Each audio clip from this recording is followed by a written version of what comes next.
What's going on, everybody? So for a while now I've been wanting to change the axles in Sanford. This has got what they call a Dana 61, and it's kind of a pain to get any lower gearing out of it. You got to do a bunch of miscellaneous mixing and matching of parts.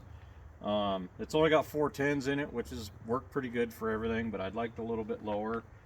So that kind of led me to purchasing this.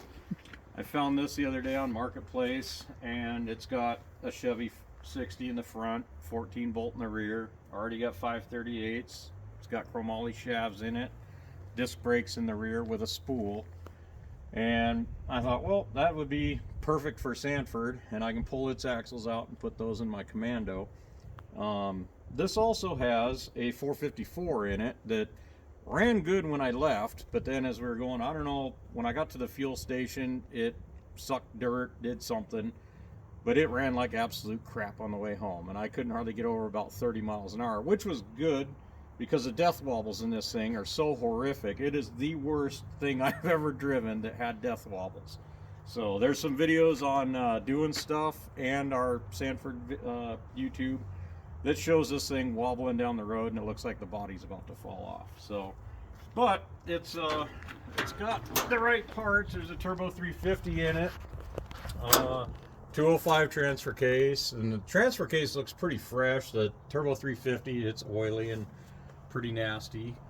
But and then the Blazer itself, I don't know. At first I wanted to scrap it, but these things are pretty rare, and it's got some rust in it, but I'm not afraid of rust, so it's like I kind of thinking I might patch it together. I've always wanted one of these convertible Blazers. They're pretty hard to find anymore, so I'm kind of, what do you guys think? If I should fix this thing up, scrap it, turn it into a two-wheel drive lowrider? I don't know, but it's kind of a cool rig, so I don't know. Let me know in the comments what you think. Yeah, this is the 14 bolt 1550 U-joints on the drive line. It's got rear disc brakes. I don't know, you can see that from the back here. Yeah, there's the rear discs on it, 538 spool. So that'll work for perfect in Sanford. This thing, there's a fuel cell, nice little clickety clack. I don't think that keeps up with the 454.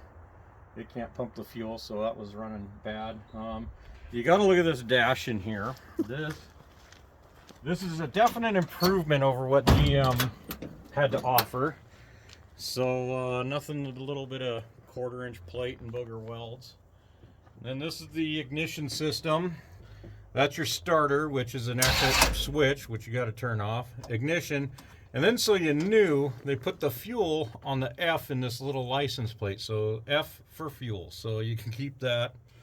Oil pressure gauge where it's handy to see. Seat, nothing but safety here when a ratchet strap, that holds it in there good. I'm sure that's race tech passing. So yeah, I don't know. This thing's quite a mess, but like I said, let me know what you think, and we'll try and do something with it. So thanks for watching, thanks for subscribing, and we'll see you on the trail.